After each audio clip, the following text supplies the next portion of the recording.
Singer Janet Weiss Children's Hospital is a proud sponsor of this segment of Central PA Live.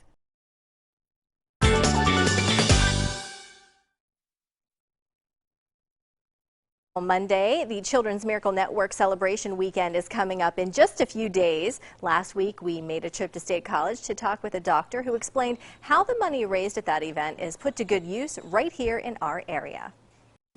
We are here with Dr. Layla Brink. Doctor, you usually come to us, and now here we are visiting you. I appreciate it because when you come up here, you can see what we do when we make miracles for kids. You can see the children coming and going. You can see all the things we do, and you can see our beautiful clinic here. Absolutely. And we want to talk about the outreach that is done here. So fill us in. What kind of things do you do for patients? Oh, well, you know, the really thing here, I think, is that we aim to provide comprehensive care for the children here in Western Pennsylvania. And with the help of Dr. Ryan down at Danville, we've been able to bring a lot of the specialty clinics up here so that the children don't have to travel to get their care. It began many years ago when we were in a much smaller clinic over in Patton Forest, and we always have had cardiology come up, and neurology came for once a month and stuff. And now we have almost 30 days of outreach a month. And when you think there are 22 clinic days in a month, it means there are lots of days when we have more than one outreach doctor here. The pulmonologists still are only able to come up once a month, but neurology is here close to once a week. Pediatric gastroenterology is here once a week, and they can do endoscopies down in our endoscopy center here. So a lot of our children are having those procedures done here too.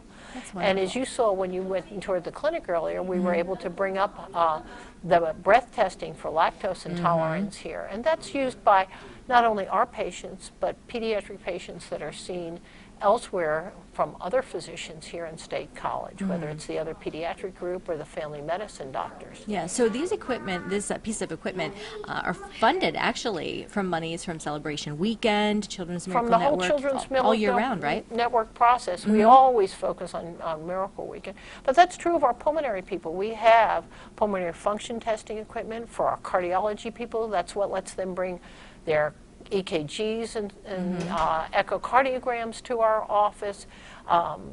You know, the GI people, some of the equipment they have downstairs, I believe, was funded from Miracle Network.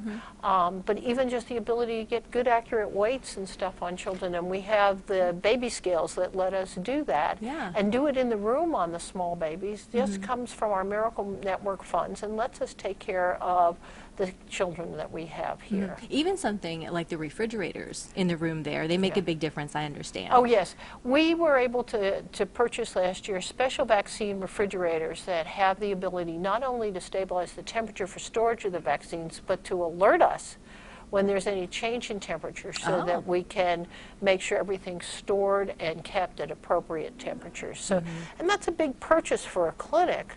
And with our Miracle Network funds, it makes sure that we can provide the best possible care for the children at all times. You know, I think that when you get a lot of specialty people coming up, and we've talked about several, but you know, the endocrinologists come up 4 days a month to take care of children with diabetes and stuff. The ability to do lab work and do testing on those children here is important. The ability to help them and fund the equipment and the teaching equipment they need is important. And that's where we look to Miracle Network, because that's not funds that we use necessarily every day as general pediatricians, but we need to provide the care to these children up here. Absolutely, and it definitely makes a difference, I'm sure, for families that they don't have to make that long drive. They can go right in their backyard and get the treatment that they need. I think it does, especially with the small children or the children who are technology dependent, whether it's just feeding tubes or what. To be able to see the patients up here has really helped. Yeah, and of course, Celebration Weekend is coming up. It's going to be this weekend, so and you're going to be there again. So how important is it for people to come out and support this event and also help the clinics? Well, I think it's really important to just understand what we're doing. And if you come out to Celebration Weekend and you see the children and you see what they're able to do, it's just A, lot of fun, and B, allows us to support the things we do.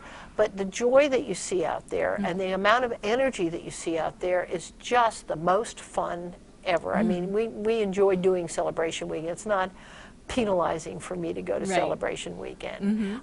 It's just a lot of fun, and there are a lot of activities that we do that are fun for the people who are there and fun for the children and raise money for Miracle Network. Absolutely. You are donating money to make miracles happen, right, Doctor? Yes, and our miracles are very special. I'll say. Thank you so much for taking time out of your busy schedule to talk to us. No problem. Thank you. The Children's Miracle Network Celebration Weekend will come to you live from Del Grosso's Family Amusement Park in Tipton this Sunday, May 31st. WTAJ's live coverage starts at noon and runs until 6. And now it is